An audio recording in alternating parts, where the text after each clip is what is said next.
C'est pour ça que cette année, en dépit de ce que nous sommes en train de vivre, en dépit de ce que tu es en train de vivre, bien aimé, Dieu te fait un attaquant des points. Yes. Un attaquant des points, c'est celui qui vit dans la grandeur. Amen. Amen. Amen. Tu es capable de faire des remontadas. Yes. Vous savez, Anne avait fait la remontada. Anne avait fermé la bouche, la gueule de Pénina. Qu'il a mortifié jours et nuits. Mais les jours-là, Anne dit, même celle qu'on appelle stérile, yes, affrontera 7 fois. Amen. Qui t'a collé un titre dans ta vie? Ce titre-là, c'est cette poisse-là qui vit avec toi. Qui a décidé à ta place? Qui c'est qui a décidé à ta place? Et ça fait en sorte que la poisse qu'il a décidé et toi tu vis cela. Non.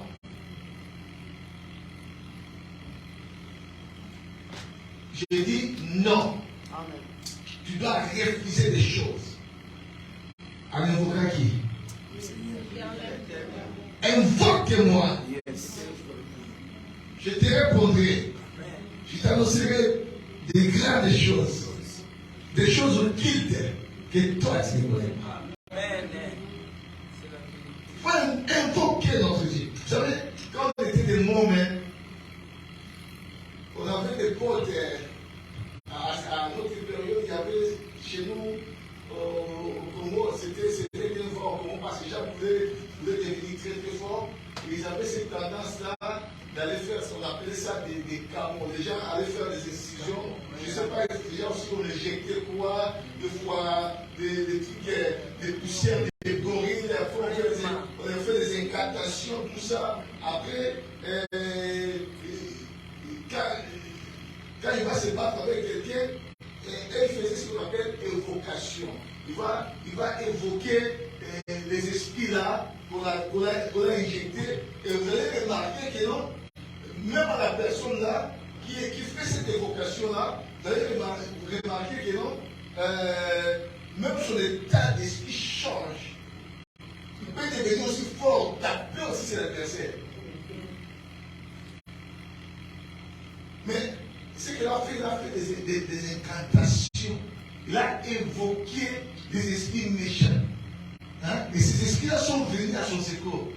Et à combien plus forte raison, nous qui invoquons le véritable Dieu pour qu'il vienne par notre secours. Yes. Vous savez, nous avons une mentalité, je ne sais pas moi, des fois que je suis en train de méditer, et je suis en train de méditer sur le christianisme, et je suis en train de méditer que c'est écrit, c'est dit, nous sommes des co-héritiers avec Christ. Hein? Mais je vois beaucoup de choses que nous vivons dans le christianisme, nous sommes complètement en erreur. Nous ne réalisons jamais ce que nous sommes. Écoutez ce que la Bible dit.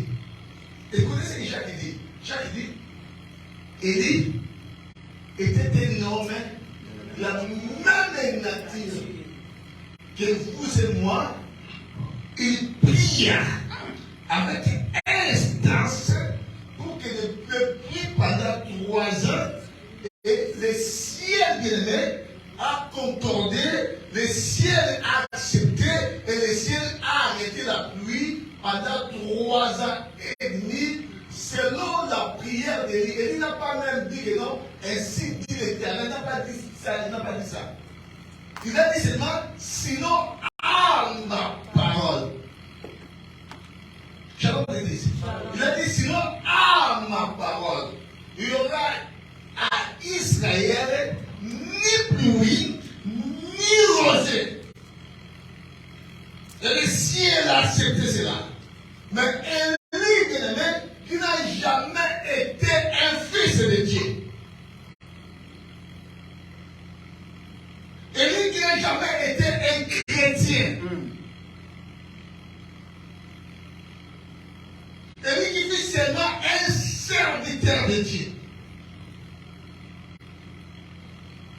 Mais nous vivons dans une nouvelle alliance. Et Dieu a fait de nous ses enfants. Donc, nous avons une identité qui est supérieure à Élie. Vous imaginez?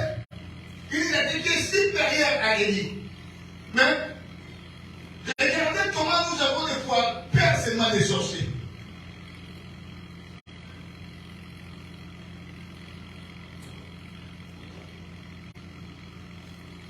En réalité, même à l'église, bien aimé, ce n'est pas nous d'avoir peur des sorciers, c'est aux sorciers d'avoir peur de nous. Amen. Amen. C'est aux sorciers de fuir l'assemblée. Parce que le méchant ne peut jamais résister dans l'assemblée des saints. Yes. Parce qu'il ne peut pas trouver sa place ici, il doit avoir peur. Mais regardez comment nous sommes. Donc nous oublions complètement notre identité. Nous qui sommes les fils.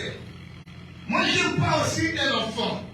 Parce qu'un enfant a toujours été différent d'un fils. j'aime l'apôtre Paul qui dit, aussi longtemps que l'héritier, Galates 4, aussi longtemps que l'héritier est encore enfant, il ne diffère à rien de l'esclave. Beaucoup des enfants de Dieu, beaucoup de fils de Dieu, ils sont encore des enfants. Or, quand tu es un enfant, tu n'es plus différent de l'esclave. C'est-à-dire, des choses qui t'appartiennent. Toi, à l'état un ayant droit, comme tu es encore un enfant, tu n'as pas droit à l'héritage qui t'appartient. Pourquoi? Parce que tu es un enfant. Et tes biens sont sous des administrateurs, sont sous des tutelles, jusqu'au temps marqué par les pères. Pourquoi? Parce que tu es un enfant. Je vais toujours donner un exemple. Si vous prenez un nourrisson, si vous prenez quelqu'un, je prends l'exemple de la sœur Nivelle parce qu'elle est là. Si la sœur Nivelle travaille chez moi, et j'ai un nourrisson, ou j'ai un enfant de 4 ans, et si la sœur Nivelle envoie cet enfant-là faire quelque chose, si cet enfant-là boude, hein, la sœur Nivelle est là, peut priver à mon enfant le petit déjeuner, il peut le priver, il peut le priver le dîner, et vous allez remarquer, cet enfant-là n'osera même pas aller prendre son petit déjeuner, son dîner, pourquoi pas son l'a privé. Mais si la sœur Nivelle, elle dit à mon fils qui a atteint l'âge de la majorité, s'il dit à mon fils quelque chose que mon fils boude, s'il dit que non, tu n'auras pas le petit déjeuner, mon fils a la capacité lui-même d'aller prendre là où on a gardé le petit déjeuner, il va prendre, il va mettre sur la table et il va faire quoi? Il va manger. Pourquoi? Parce qu'il sait que non, la sœur Nivelle n'est qu'une servante qui travaille chez nous. Elle n'a pas droit de me priver quoi que ce soit. Ça n'est pareil pour les affaires de Dieu. C'est pour ça que Salomon dit quelque part, j'ai vu une chose qui me perturbe. J'ai vu une chose qui dépasse mon entendement. C'est comme si c'est la faute de celui qui gouverne. Qu'est-ce que Salomon a dit? Salomon dit que j'ai vu des princes qui marchaient à pied et j'ai vu des esclaves qui sont sur les chevaux. Pourquoi cela? Il y a seulement une réponse à cela. Parce que les princes, ils ne savent pas, ils n'ont jamais connu leur identité qui sont des princes. Alors, comme ils ne savent pas qu'ils sont des princes, ils doivent marcher à pied, ils doivent souffrir. Pourquoi ils ne savent pas? C'est l'ignorance. C'est pour ça que Jésus dit, vous connaîtrez la vérité et la vérité vous rendra libre.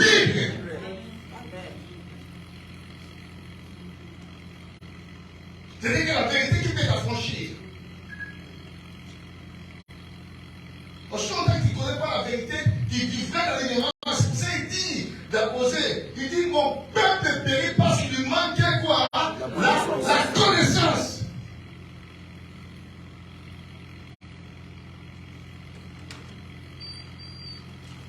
La Bible, nous devons la méditer, mes amis. Yes. Il y a des choses qui sont tellement profondes. Et si tu ne la médites pas, tu ne connaîtras pas beaucoup de choses dans ta vie. On va te voler des choses que tu es un ayant droit, mais on te les ravit. Pourquoi? Parce que tu es un enfant.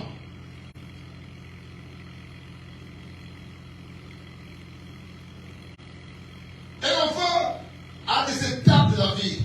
Il y a des étapes des nourrissons, des étapes des ados, et il y a des étapes qu'on appelle les étapes de la majorité.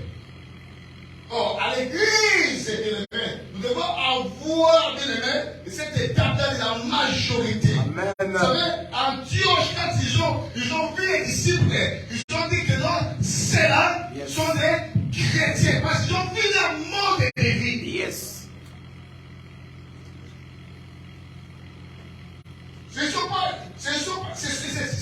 C'était des païens qui ont détecté ces gens-là, qui ont dit que ces gens-là, ce sont des chrétiens. Mais regardez aujourd'hui des choses que nous vivons en face. Il y a beaucoup de choses qui nous sont totalement privées.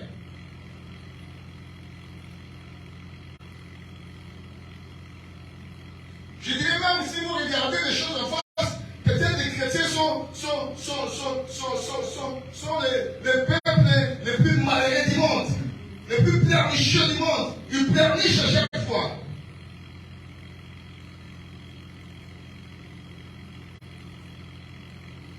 Ce sont des chrétiens qui demandent de gauche à droite. Pourquoi, bien aimé? Faute de l'identité. Yes. Et nous ne savons pas invoquer ce Dieu. J'avais dit, bien aimé, invoquer, ça veut dire tout simplement appeler à son secours, appeler à l'aide, une puissance surnaturelle par des prières. C'est ça qu'on appelle invoquer. Appeler à son secours, appeler à son aide, une puissance surnaturelle. Par des prières à mon secours. Et nous devons savoir, bien aimé, prier, c'est important. Nous devons invoquer Dieu dans notre vie. Amen. Tu ne peux pas être un fils de Dieu sans savoir invoquer ton Dieu.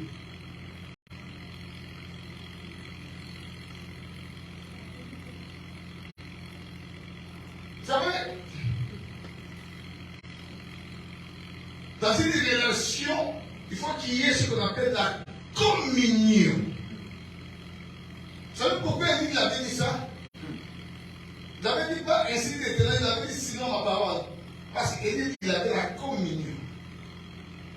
C'est comme Jacob voyait, quand il a mis sa tête sur un roc, Jacob voyait des anges, il avait mis une échelle. Yes. Des anges, ils montaient, ils descendaient.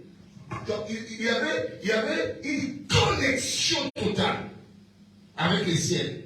Et quand on a une connexion totale avec le ciel ne te refusera rien. Amen. C'est pour ça qu'il doit se permettre un homme de la même nature que nous. Il va priver tout un pays la pluie. Il dit sinon ma parole, qu'il n'y aura ni pluie, ni rosée ici, durant 3 ans et demi.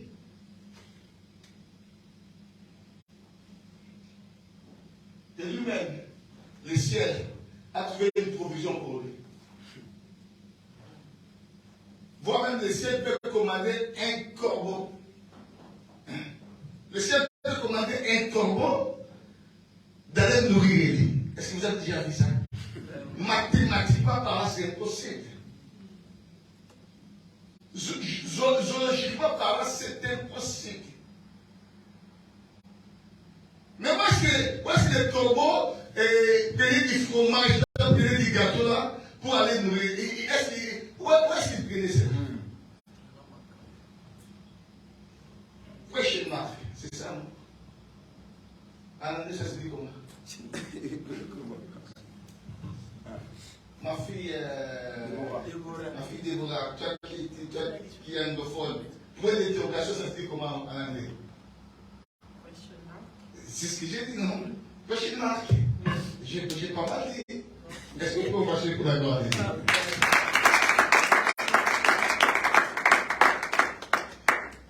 Lisez la parole de Dieu, lisons la parole de Dieu. Je vous prie de vous lever pour honorer la belle parole. Nous avons écrit cette portion des Écritures qu'on avait lue le dimanche dernier. Mon fils Eden devant nous les relire encore.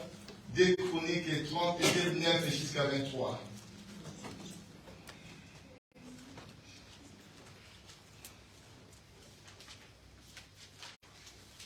Donnez-lui un micro, s'il vous plaît. 2 Chroniques 32. 9 jusqu'à 23.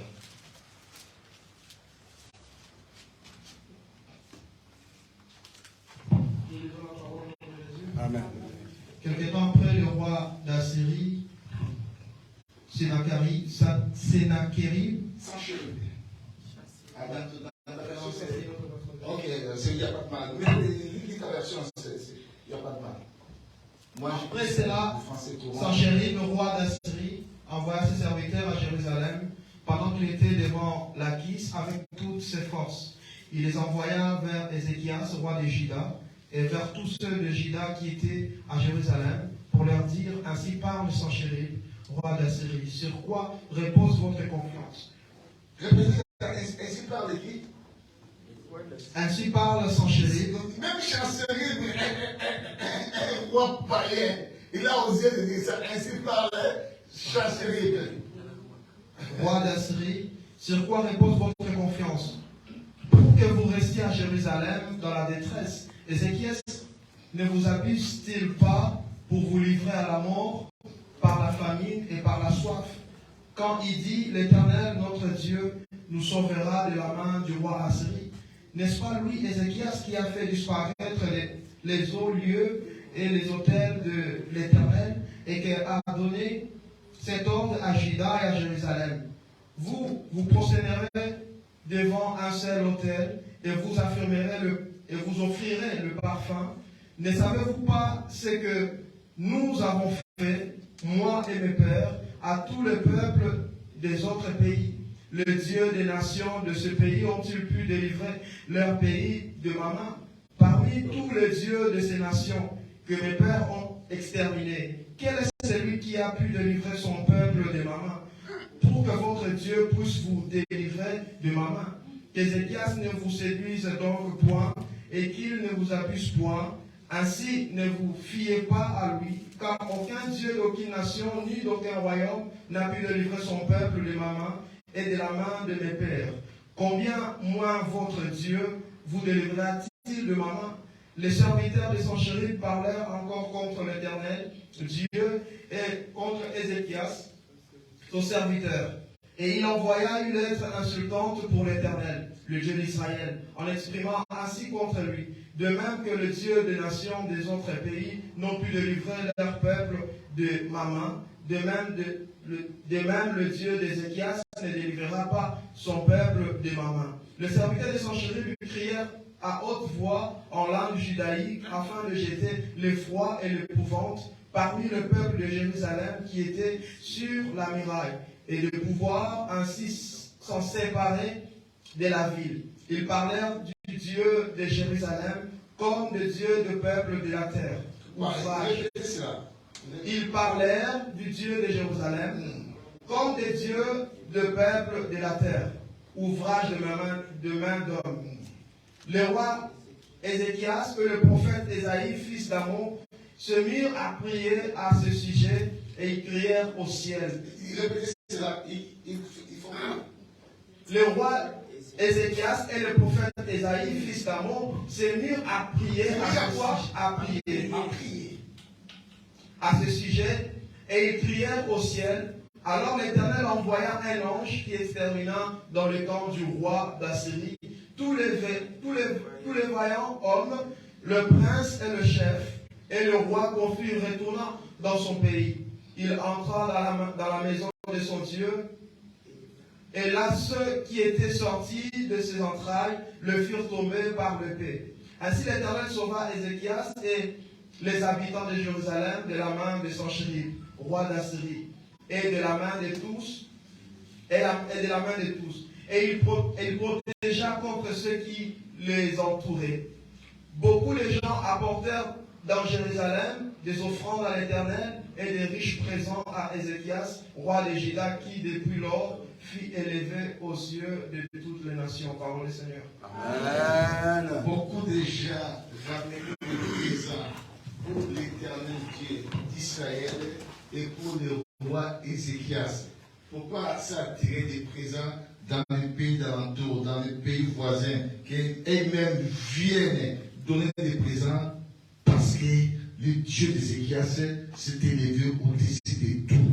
Parce que le Dieu d'Ézéchias a confondu les rois à cette époque-là qui étaient puissants. Le roi Sanchérib a été tellement confondu et Ézéchias a été élevé. Le Dieu d'Israël lui a octroyé les succès. Il était tellement élevé sorte que tous les pays d'environ venaient donner des prisons. Quand tu élèves quelqu'un, quand tu donnes d'ici ça à quelqu'un, tu auras une facilité des choses. Amen. Shalom.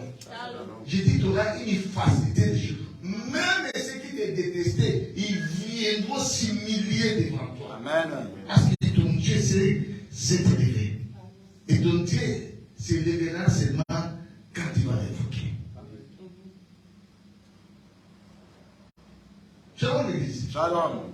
Ce roi-là a terrassé tous les autres rois des environs. Et aussi parce que tous les autres rois-là n'avaient jamais servi le véritable Dieu. Yes. Ils servaient le faux Dieu, le Dieu fait l'ouvrage des mains des hommes. Ce sont les dieux que ces rois-là servaient.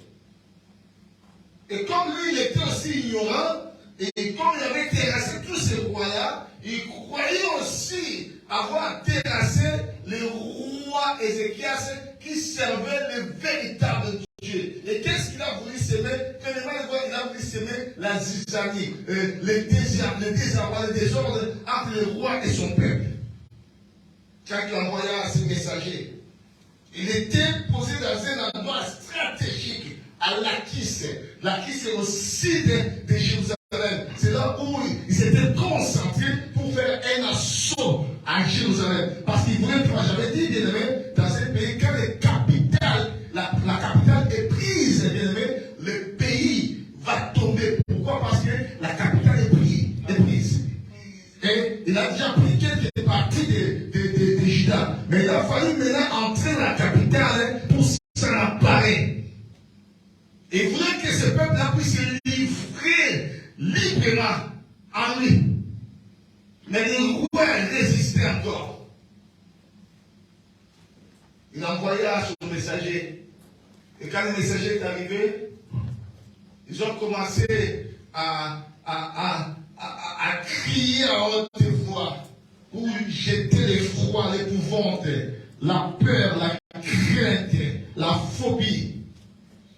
C'est le climat des fois qui terrasse les enfants de Dieu. Tu veux aller de l'avant, mais tu as peur de faire quoi que ce soit.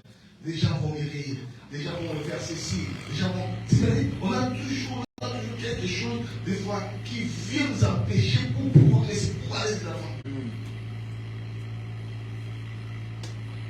Et c'est que l'ennemi, sans cesse, il fait dans ta vie.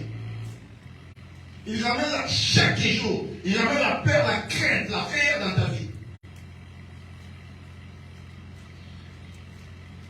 Mais j'aime la parole de Dieu parce que selon les commentateurs bibliques qui disent que ce mot est écrit à peu près 365 fois. Ne crains point, ne crains point. C'est-à-dire chaque jour dans ta vie, quand un jour passe, il y a un autre qui revient, donc Dieu te dit ne crains point.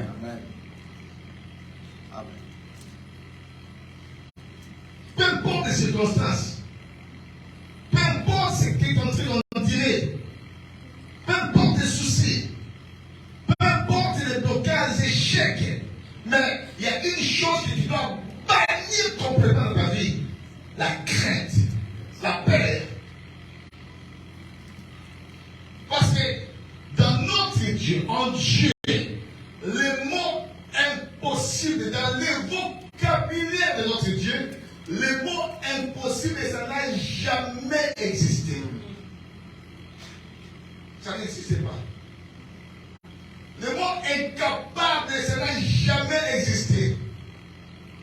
Ça n'existe pas dans le vocabulaire de Dieu. C'est pour ça que je nous ai dit, Dieu a permis à un corbeau, à celui qui a arrêté la pluie et la rosée, mais Dieu a fait quand même des provisions pour cette personne-là. Il permettait quand même à un corbeau d'aller nourrir cet homme-là dans le Torah de Kérit. Dieu dit, va dans le Torah de Kérit. Là, je ordonnerai à un corbeau de te nourrir. Quoi?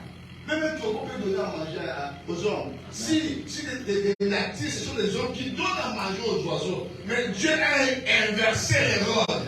C'est Dieu capable de tout, bien aimé. ne crée rien. Malgré les circonstances, malgré ce que la médecine a dit, malgré ce que l'administration a dit, malgré ce que ces gens ont dit, malgré que tes adversaires sont tellement coriaces que tu ne peux rien contre eux, comme a dit le roi là. Le roi, je pense le roi, ça m'échappe son nom. Il s'appelait un adversaire coriace. Il a dit, dans sa Bible, il a dit même à son Dieu, quand il invoque à son Dieu, on ne peut rien devant eux. Nous sommes sans force devant eux. Quand on invoque Dieu, c'est-à-dire qu'on se sent incapable. On ne peut pas rien. C'est pour ça qu'on a besoin de Dieu. J'aime ce que Jacques dit. Jacques dit, c'est lui qui est dans la souffrance, qui fasse quoi? Qui prie.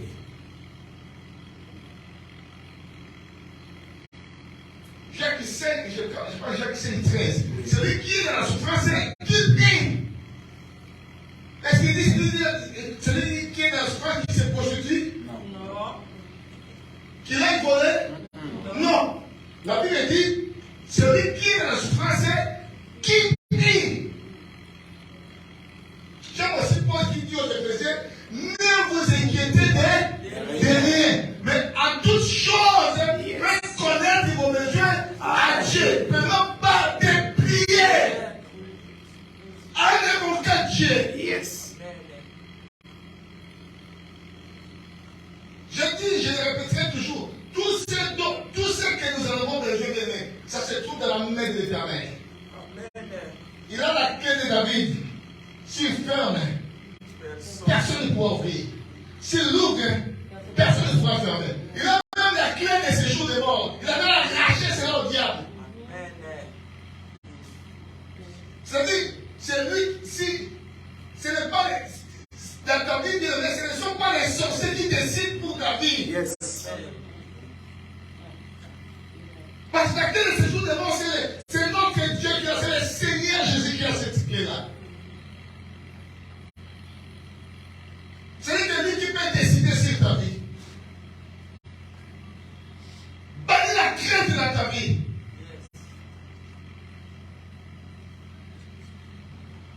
Qui s'est dit que c'est fini pour toi? Qui s'est dit que non, il n'y a rien qui peut aller dans ta vie? Chez notre Dieu, il y a toujours la remontada, je le répéterai toujours.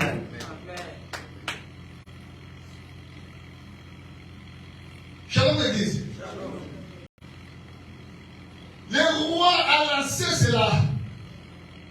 Ces messagers ont lancé ce problème en Israël. Pardon, en Jérusalem. Ils disent que non, votre roi ne vous sauvera pas de ma main.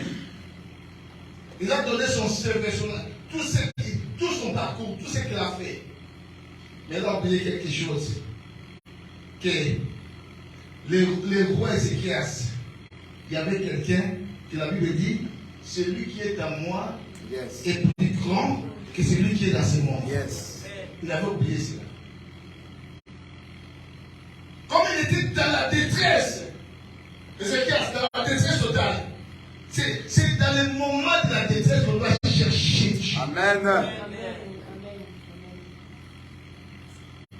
Écoutez ce que Jacques dit. Celui qui a de la joie, qui fasse quoi? Qui chante des cantiques. Qui chante des cantiques. Hein? Mais si tu es dans la détresse, dans la souffrance, tu dois prier, mon ami. Si tu vois que des choses ne marchent pas dans ta vie, tu dois invoquer ce Dieu-là. Yes. Des fois, c'est facile. Tu te fasses avec les gens bien-aimés. Des fois, tu as besoin de personnes dans ta vie. Tu as besoin que de toi et de ton Dieu. Yes. Pas tout le temps. Alors, oui, ils ont fait ceci, ils ont fait cela. Il fait, lui aussi, il exagère. Tu es toujours dans cela. Dans cela, tu n'as pas le temps de chercher, d'invoquer ton Dieu. C'est pour cela, la problématique, ça s'accentue, ça s'accentue, ça s'accentue, ça s'accentue. Réponse, quelle dalle?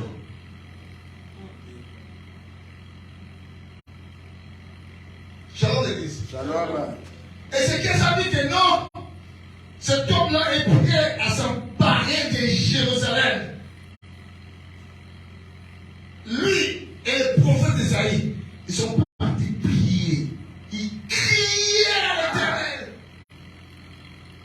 Crier, on dit, ce n'est pas crier comme ça se dit à l'Inakogang et la Nzambété. Ce n'est pas ça. C'est chercher la face de Dieu à tout prix pour que le Seigneur descende, pour que le Seigneur intervienne. Comme on avait fait Élie. Il dit,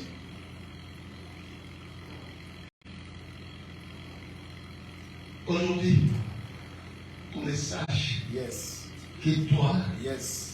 tu es Dieu, Yes. et que moi, Alléluia. je suis ton serviteur. Amen. Et il était tellement intelligent. Tu sais, les anges l'amenaient dans son engrenage. Ces gens ne savaient pas que non. Avant, Élie avait fait déjà tourner le feu, je ne sais pas, 2 ou 3 fois, si j'ai la bonne mémoire. Élie déjà avait fait cela. Avant cette défi-là, Élie avait déjà appelé le feu descendait, il avait consumé les gens.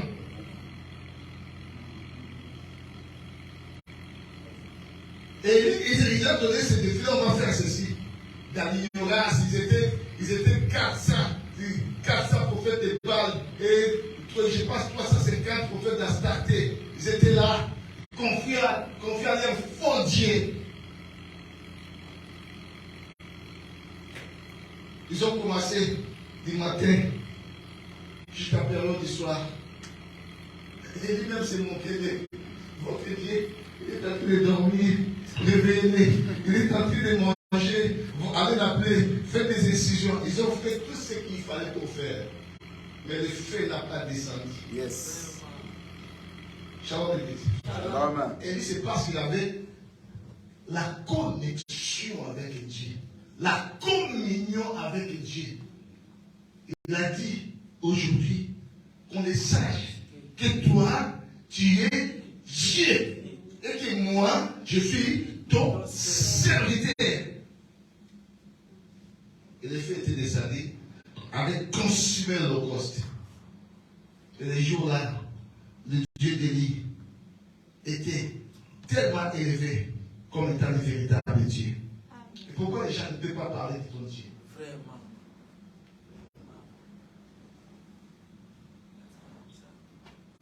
Les gens, quand ils parlent de ton Dieu, c'est seulement un sujet de lamentation, de pleurs. Pourquoi les gens ne peuvent pas parler, ne peuvent pas témoigner de ton Dieu bien-aimé?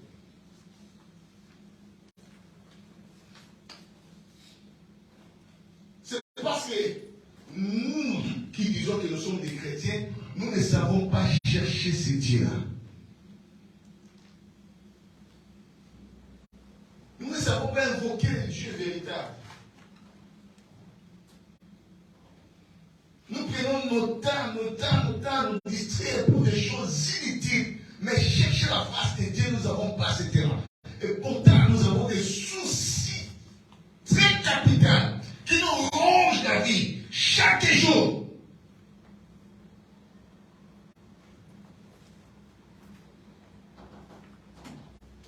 Shalom l'église. Shalom. Shalom l'église. La Bible dit, quand ils ont invoqué, ils ont crié à l'Éternel. L'Éternel dépêcha un ange.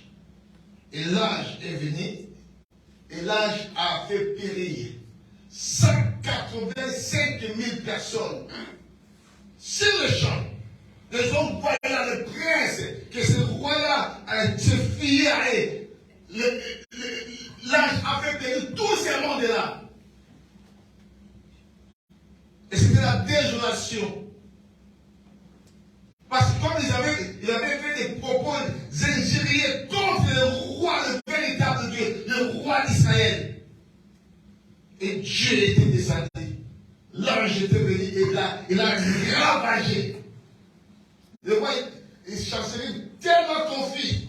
La Bible dit, quand il rentrait chez lui, même ceux qui sont sortis de ses entrailles.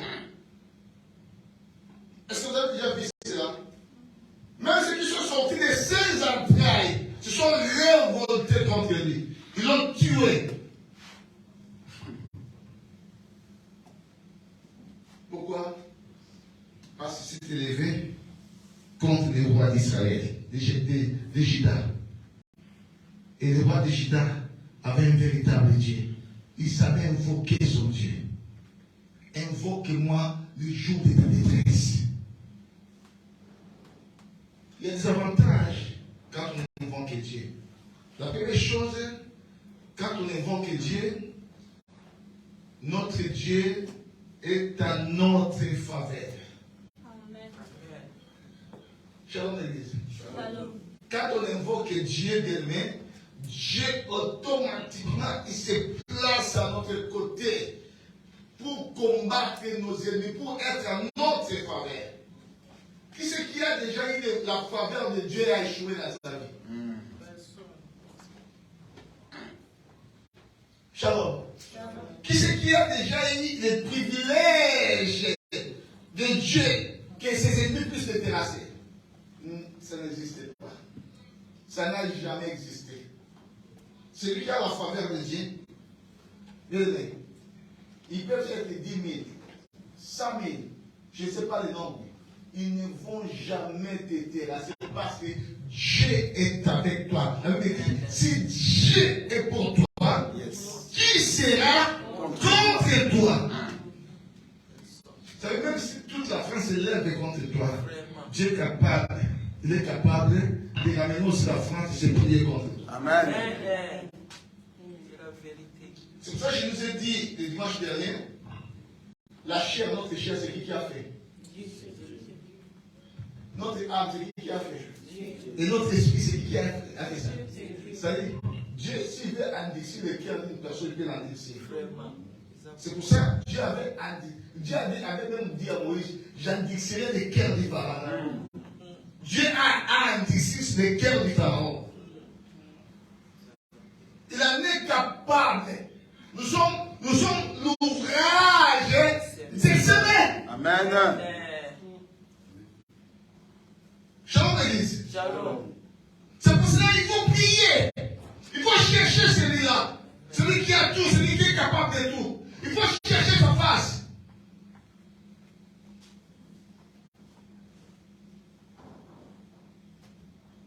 Tu as fait confiance aux organismes. Tu as fait confiance à la médecine. Tu as fait confiance, je ne sais pas à qui. Mais tu vas remarquer dans ta vie. Mais les résultats sont toujours chaotiques. Et tu es dans une extrême détresse. Et cette détresse nécessite la présence de Dieu. C'est pour ça que le jour-là, il a dit, jusque-là, vous m'avez rien demandé. Parce qu'on a du mal à demander à Dieu. On a du mal à s'approcher de son trône. On a du mal à se plier devant lui. On a du mal à prendre du temps à l'invoquer dans notre vie. Et aujourd'hui, nos prières, bien aimés, ça devient des prières au nom du Père, du Fils et du Saint-Esprit. Après, c'est bon. Non, bien aimés. Nous devons changer notre façon de voir les choses. Nous devons changer notre façon de chercher ce véritable Dieu. C'est là où nous devons encore accentuer. Quand tu vois que les choses ne marchent pas, ne t'arrête pas. Tu dois chercher encore la face de Dieu. Quand on cherche Dieu, Dieu se met à notre faveur.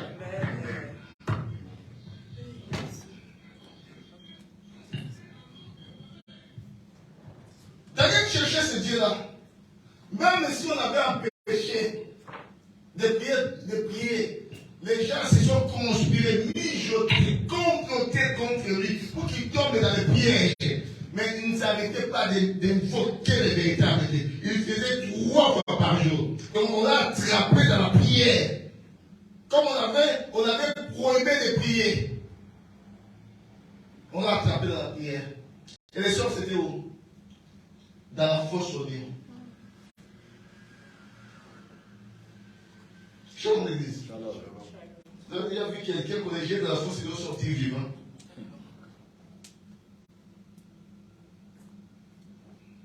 Vous avez déjà vu ça? Non. Le lion affamé, et cette personne doit sortir vivant. Ça n'existe pas. Il y a que Dieu qui peut faire ça. Amen. Il est capable de miser les quêtes des lions. Shalom l'église. Pourquoi? Parce que Dieu était à sa faveur, il était à son côté. Donc il y avait une connexion totale entre Daniel et Dieu. Quand Dieu est à ta faveur, Dieu ne pourra jamais te refuser quoi que ce soit. Parce qu'il est à ta faveur. Il est avec toi. Dans tes combats, il fait de tes combats ses combats. Amen. Il est là. Mais pour que Dieu soit à ta faveur, il faut le chercher. Shalom l'église. Si tu ne cherches pas Dieu, rien ne changera dans ta vie. Tu pourras vivre même le pire de ta vie, bien-aimé.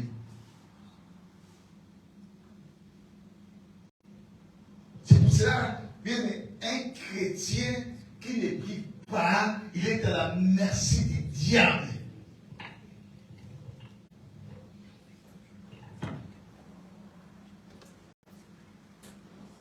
Comment voulez-vous être un enfant, un fils? Moi, je n'aime pas ce terme-là, enfant. C'est un terme courant que beaucoup utilisent. Nous ne sommes pas des enfants de Dieu. Il faut quitter l'enfance vers la maturité de l'Est. Il faut être un fils.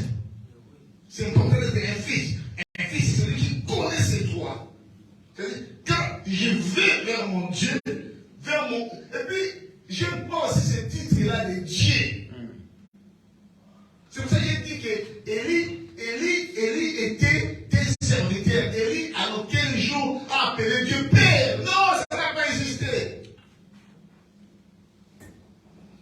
Mais regarde comme Jésus dit. Si vous apprenez à prier comme Jean a appris à ce. Quand vous avez dit, notre Dieu, non, notre Père. Donc, ça veut dire, la filiation change automatiquement. Yes. Shalom. C'est-à-dire, un fils devant son père, qu'il ne veut pas, il a des droits, c'est un égal droit. C'est des choses à revendiquer.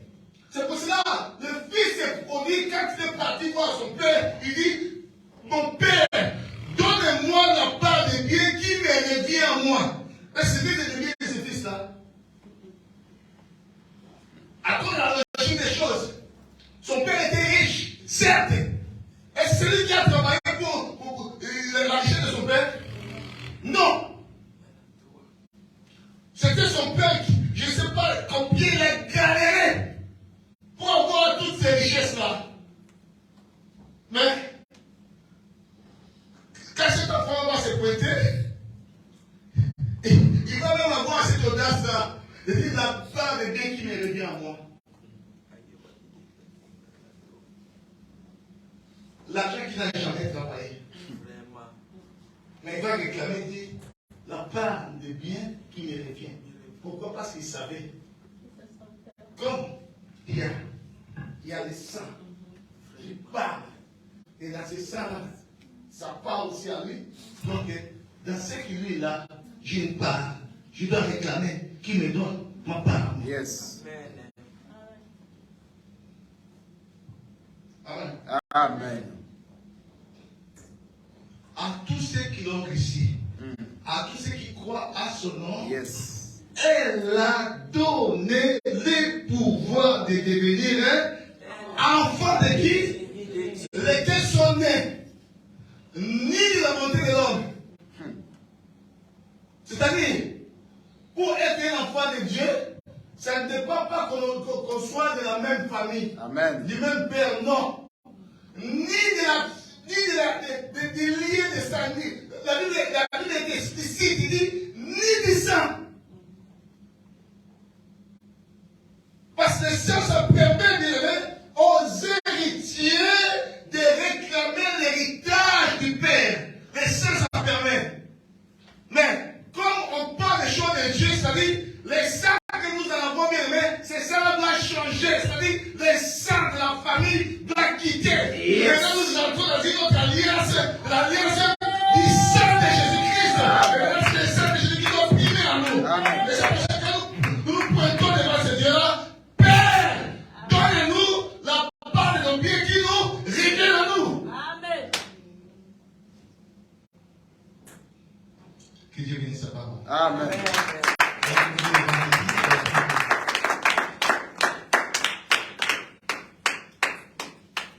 Oh, oh, oh, je crie à toi. Et chaque fois que je tiens son, j'aime bien.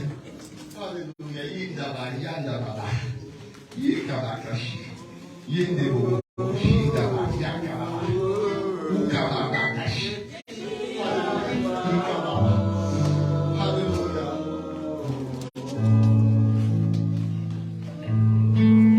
Alléluia. Yindebo. Alléluia. Je crie à toi. J'écris à toi.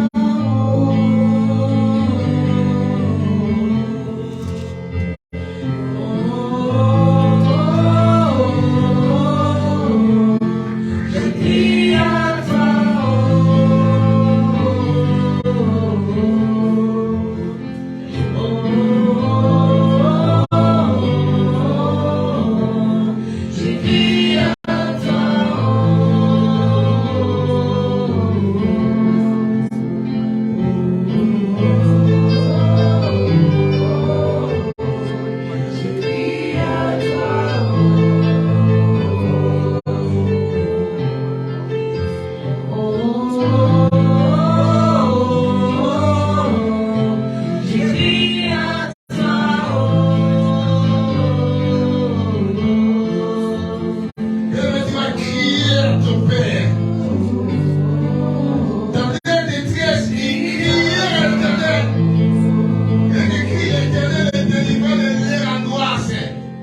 Je suis un ayant droit. Je suis un fils.